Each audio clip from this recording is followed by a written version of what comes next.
हाय, मी शीतल. माझ्या नवीन ब्लॉगमध्ये तुमच्या सर्वांचं मनःपूर्वक स्वागत. सर्वप्रथम सर्वांना व्हेरी व्हेरी गुड मॉर्निंग.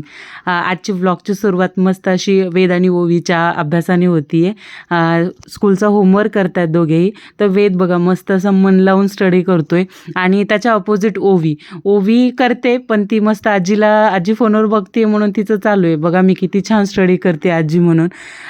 दोघांचं इकडे चालू होतं. तोपर्यंत मी मस्त असा माझ्यासाठी चहा बनवून घेतला आणि आमच्या सगळ्यांसाठी मस्त अशी इडली बनवली, इडली आणि सांबर. आमच्या घरी सगळ्यांनाच डोसा जास्त प्रमाणात आवडतो, पण म्हणलं चला आज वेगळं काहीतरी ट्राय करूया आणि इडली आणि सांबर बनवूया. मस्त नाश्ता करून झाला आमचा. त्यानंतर हे दोघांचं सगळं आवरलं आणि त्यांना मस्त गेम खेळायला दिला. तर दोघांनाही सध्या बड्डे झाला आहे, त्यामुळे मस्त वेगवेगळे गेम्स आहेत त्यांच्याकडे, त्यांना गिफ्ट्स आलेले, त्यामुळे त्यांचं खेळणं चालू आहे.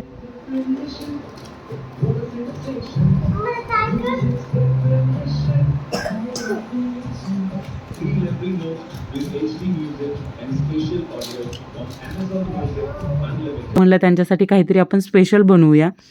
आज आपण आळूची वडी बनवणार आहोत. अगदी 10 मिनिटात कुरकुरीत अशी आळूची वडी.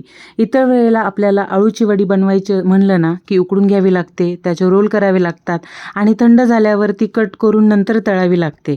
तसं काहीच न करता आपण 10 मिनिटात मस्त अशी आळूची वडी बनवून घेऊ शकतो. अगदी पुरणपोळीच्या ताटामध्ये देखील ही सर्व करू शकतो. इतकी ही सोपी आहे. चला तर मग त्याच्यासाठी लागणारं वाटण आपण तयार करूया. तर 10-12 आपण लसणाच्या पाकळ्या घेतल्या, त्याच्यामध्ये थोडेसे जिरे घेतले आणि थोडीशी मिरची घेतली. तुम्ही तुमच्या आवडीनुसार त्याच्यामध्ये मिरची ॲड करू शकता. तर त्याला छान असं ठेचून घेतलं. मोठंच त्याला राहू द्यायचं, कारण त्याची चव मस्त येते. आणि त्याच्यासाठी लागणारं आपलं पीठ घ्यायचं आहे. तर आता मी 2 माणसांसाठीच बनवते आहे, त्याच्यासाठी कमी प्रमाणात 4-5 चमचे असं पीठ घेतलं. त्याच्यामध्ये जे वाटण बनवलं आहे ते टाकलं. त्यानंतर त्याच्यात हळद, धनेपूड, थोडीशी जिरेपूड, लाल तिखट आणि चवीनुसार कोथिंबीर टाकली आणि मीठ टाकलं आणि मस्त असं त्याच्यामध्ये लिंबू पिळून घेतलं. लिंबामुळे छान अशी चव येते त्याला. त्याच्यातला जो उघरटपणा असतो ना तो निघून जातो. आणि मग थोडं पाणी टाकून त्याला हाताने असं पूर्ण गुठळ्या त्याच्या काढून घ्यायच्या, कारण चमच्याने जर आपण केलं ना तर त्याच्या पूर्ण गुठळ्या निघत नाहीत. त्यामुळे मस्त असं हाताने त्याला पूर्ण त्याच्या गुठळ्या काढून घ्यायच्या. तर छान अशा गुठळ्या काढून झाल्यास मग आपण पानं स्वच्छ धुवून घेऊया. आणि पानाचे जे हे देठ आहेत ते मी आधीच काढून घेतले आणि त्याला असं मस्त लाटण्याने लाटलं, कारण त्याच्या शिरा व्यवस्थित लाटल्या ना तर ते उघरट लागत नाही, टेस्टला मस्त लागतं. म्हणून असे सगळ्या पानांना मी लाटण्याने लाटून घेतलं. आणि त्यानंतर बघा हे पीठ आपण या कन्सिस्टन्सीमध्ये ठेवलं होतं आणि असं एक पानाला लावून तळल्याच्या नंतर ते छान लागतं. कोणी 2-3 लेअर बनवतं, पण मी एकाच लेअरमध्ये बनवते. मस्त असं त्याला पीठ लावून घेतलं आणि त्याला बघा असं छान असं फोल्ड करायचं नंतर एक स्टेप बाय स्टेप. तर असं छान पीठ लावल्याच्या नंतर त्याला एक स्टेप्स असं फोल्ड केलं आणि त्याच्यावरतूनही पीठ लावून घेतलं ना की ते छान तळल्यानंतर क्रिस्पी बनतं. तर प्रत्येक लेअरला मी पातळ अशी लेअर दिली आहे पिठाची. तर मस्त असं पीठ लावून त्याला असं फोल्ड केले. अशा छान असे मी सगळे फोल्ड बनवून घेतले. बघा मी असे छान मस्त असे दोघांसाठी हे बनवते आहे. तर या कन्सिस्टन्सीमध्ये ते बनवले आणि त्याला छान असं कट केलं, कारण आपण एकाच लेअरमध्ये बनवतो आहे त्यामुळे लवकरात लवकर ते कट होऊन जातं. भरपूर जण त्याला म्हणजे मल्टिपल लेअर्समध्ये पण बनवतात. ते क्रिस्पी होतं तेही, पण एका लेअरमध्ये बनवलेलं जास्त प्रमाणात क्रिस्पी होतं, त्यामुळे खायलाही ते छान लागतं.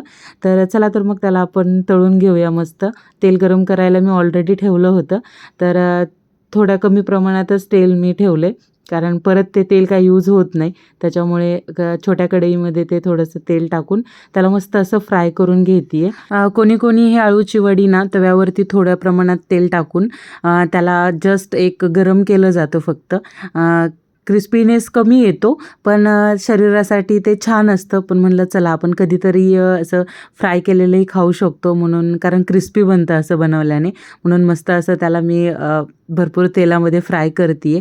तर तुम्हाला जर तेल आवडत नसेल जास्त प्रमाणात किंवा तुमच्या हेल्थसाठी, तर तुम्ही त्याला तव्यावरती टाकून कमी तेलामध्ये पण बनवू शकता.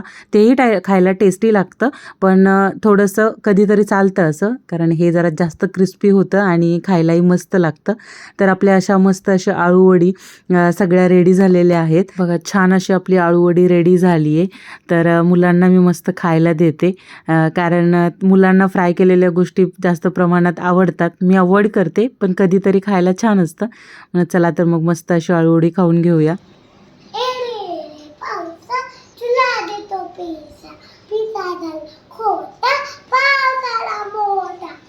चला तर मग आजचा व्हिडिओ आपण इथेच थांबूया.